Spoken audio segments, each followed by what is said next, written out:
नमस्कार दोस्तों, मेरा नाम है अंशुमन नायक और आप सभी का बहुत बहुत स्वागत है इंडियन डिफेंस न्यूज के डिफेंस टॉक सीरीज में, जहां पर हम रोज़ नए नए डिफेंस अपडेट्स के बारे में बात करते हैं। तो चलिए देर न करते हुए आज की वीडियो शुरू करते हैं।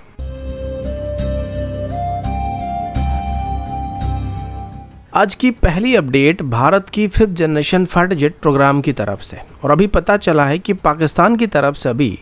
भारत की 5th generation fighter jet program में इंटरनेशनल लेवल पर प्रॉब्लम को क्रिएट करने की कोशिश किया जा रहा है।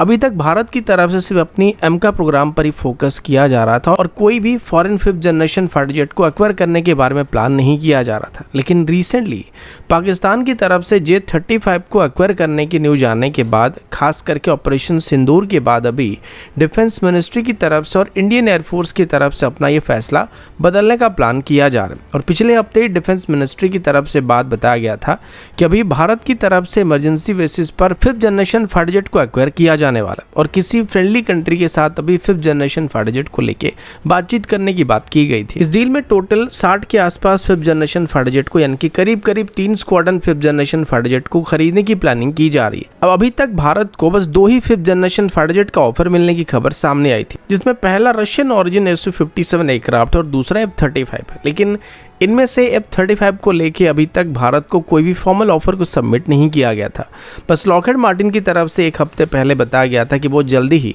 भारत को F-35 को लेकर ड्राफ्ट को सबमिट करने वाले, और ये शायद इसी महीने के अंदर होने की उम्मीद किया जा रहा था। लेकिन अभी सुनने को मिल रहा है कि पाकिस्तान की एयरफोर्स के एयर चीफ मार्शल जाहिर अहमद की तरफ से अपनी यूएस विजिट के दौरान भारत को F-35 को ऑफर ना करने के लिए यूनाइटेड स्टेट को सजेस्ट किया जा रहा है। इंटेलिजेंस सोर्सेज के मुताबिक एयर चीफ मार्शल जाहिर अहमद की तरफ से यूनाइटेड स्टेट ऑफिशियल से क्लियरली रिक्वेस्ट किया गया था कि भारत को F-35 लाइटनिंग 2 जैसे फाइटर जेट को ऑफर ना किया जाए। उनका एक कहना था कि अगर भारत को F-35 मिलता है तो साउथ एशिया में एयर पावर का बैलेंस बिगड़ सकता है और इसका डायरेक्ट इम्पैक्ट एक रीजनल आर्म रेस को क्रिएट कर सकता है। पाकिस्तान के मुताबिक इंडियन एयरफोर्स में स्टेल्थ फाइटर जेट का आना पाकिस्तानी एयरफोर्स के लिए एक स्ट्रेटेजिक नाइटमेयर बन सकता है। हालांकि पाकिस्तान अभी खुद चाइना से आने वाले 2 सालों के अंदर 40 के आसपास J-35 का एक्वायर करने वाला है, लेकिन वो नहीं चाहता कि भारत को F-35 जैसे high tech 5th generation fighter jet मिल जाए, जो कि सेंसर फ्यूजन या फिर एवियोनिक्स के मामले में J-35 पे कई गुना बेहतर होने वाला है। और J-35 को एक्वायर करने के बाद पाकिस्तान की तरफ से टेक्निकल एडवांटेजेस को मेंटेन करने का उम्मीद किया जा रहा था, प्लान किया गया था, तो भारत की 5th जनरेशन फाइटर जेट को एक्वायर करने से न्यूट्रलाइज हो सकता है। इसी वजह से वो अभी पहले से ही भारत को F-35 जैसी 5th जनरेशन फाइटर जेट को ऑफर करने से यूनाइटेड स्टेट को रोकने की कोशिश करने लगे हैं। अगला अपडेट इंडियन आर्मी की व्हील्ड आर्मर्ड फाइटिंग व्हीकल की तरफ से है। डिफेंस सेक्रेटरी राजेश कुमार सिंह की तरफ से कंफर्म किया गया कि US made striker armoured fighting vehicle जो हाल ही में भारत में ट्रायल के लिए भेजा गया था, वो इंडियन आर्मी के ऑपरेशनल रिक्वायरमेंट को फुलफिल नहीं कर पाए। रिपोर्ट से बात कंफर्म हुआ है कि स्ट्राइकर व्हीकल में एम्फीबियस कैपेबिलिटी मौजूद नहीं, जो कि इंडियन आर्मी के लिए क्रिटिकल रिक्वायरमेंट होने वाली है।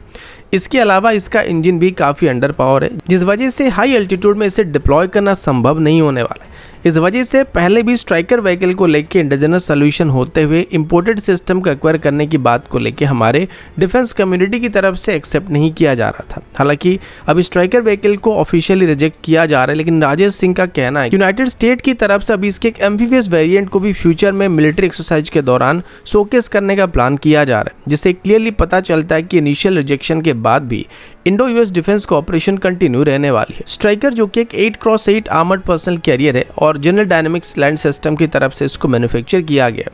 उसे 2025 में इंडियन टेरेन में टेस्ट किया गया था। इससे पहले भी सिस्टम को इराक और अफगानिस्तान जैसे टेरेन में या वॉर जोन में इस्तेमाल किया चुका है, जहां इसकी मॉड्यूलरिटी और मोबिलिटी काफ़ी यूजफुल साबित हुआ था। लेकिन इंडियन आर्मी की तरफ से इस सिस्टम की ट्रायल को डेजर्ट, हाई एल्टीट्यूड और रिवरियन टेरेन में कंडक्ट किया गया था, जिसमें एम्फीबियस परफॉर्मेंस एक कोर क्राइटेरिया था। लेकिन ये वेरिएंट एम्फीबियस ऑपरेशन के लिए डिजाइन नहीं किए गए थे, जिस वजह से इसे रिजेक्ट किया जा रहा है। आर्मी का विजन है कि अब एक ऐसे 8x8 प्लेटफॉर्म को इंडक्ट किया जाएगा जो सोवियत ओरिजिन VRDM-2 जैसे व्हीकल को रिप्लेस कर पाएगा। इसमें amphibious capability, anti tank guided missile को इंटीग्रेट करने की कैपेबिलिटी और रिमोट कंट्रोल वेपन स्टेशन को इंस्टॉल करने से कैपेबिलिटी होना चाहिए, और साथ ही इस व्हीकल में ऑल टेरेन मोबिलिटी होना चाहिए। ये जरूरत खास करके नॉर्थ ईस्ट इंडिया के मार्सी और रिवर वैली जैसे एरिया में, खास करके ब्रह्मपुत्र नदी के रीजन में ऑपरेट करने के लिए काफी जरूरी होने वाले हैं, जहां पर एम्फीबियस प्लेटफॉर्म काफी मायने रखने वाले। इस सेगमेंट में DRDO की तरफ से डेवलप किए गए और टाटा की तरफ से मैन्युफैक्चर किए जा रहे WHE व्हीकल भी एक सुइटेबल कंटेंडर होने वाला है, लेकिन पता नहीं क्यों अभी तक इसको आर्मी की तरफ से कंसीडर नहीं किया जा रहा और इस बात को लेकर पूरे डिफेंस कम्युनिटी में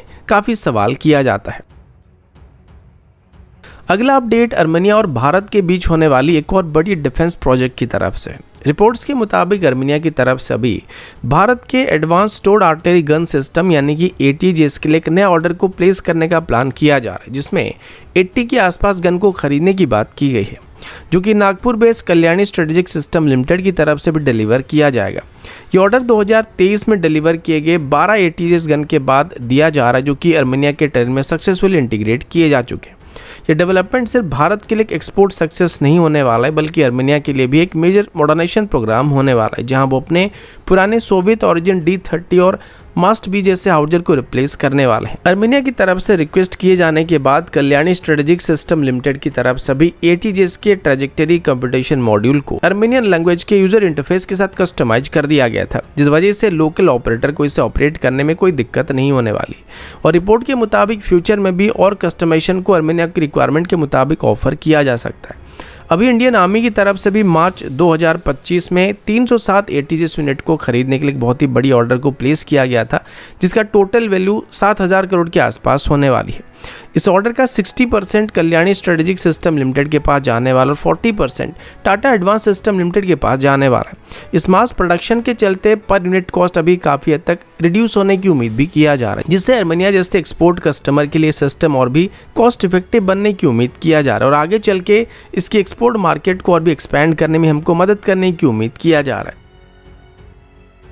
अगला अपडेट पाकिस्तान के ड्रोन स्ट्राइक कैपेबिलिटी की तरफ से। रिसेंट फाइट में हमने ये देखा था कि पाकिस्तान की तरफ से ऑपरेशन सिंदूर के दौरान भारत के ऊपर 500 से ज़्यादा केमिकजी ड्रोन से हमला किया था, जिनको भारत की एयर डिफेंस सिस्टम की तरफ से बहुत ही अच्छे तरीके से न्यूट्रलाइज किया गया था। ये ड्रोन्स मोस्टली चाइनीज और टर्किश ऑरिजिन ड्रोन थे, जिनको भारत के खिलाफ डिप्लॉय किया गया था। और अभी मिली कुछ रिपोर्ट के मुताबिक टर्की की बेकर टेक्नोलॉजी की तरफ से भी पाकिस्तान की एयरफोर्स को अपना नया किमैन-1 AI power mini smart cruise missile को ऑफर किया जा रहा है, जिसको लोकल मैन्युफैक्चरिंग के साथ पाकिस्तान को ऑफर किया जा रहा है। ये ऑफर उन फेलियर्स के बाद सामने आई है जो मई 2025 के ऑपरेशन सिंदूर के दौरान टर्किश ऑरिजिन पाकिस्तानी ड्रोन के साथ देखने को मिला था। ऑपरेशन सिंदूर में भारत की तरफ से पाकिस्तान के ड्रोन स्वाम को पूरी तरह से न्यूट्रलाइज कर दिया था, जिसमें टर्किश सप्लाइड बैरक्टर TB2 या 3 केमिकजी ड्रोन और सोनगार जैसे क्वाडकॉप्टर शामिल थे। इन सभी ड्रोन को भारत के इंडिजिनस आकाश तीर एयर डिफेंस सिस्टम ने 100% एक्यूरेसी के साथ डिस्ट्रॉय किया था। इसी के बाद अभी टर्की की तरफ से पाकिस्तान को और भी बेहतर वेपन सिस्टम के साथ इक्विप करने का प्लान किया जा रहा है,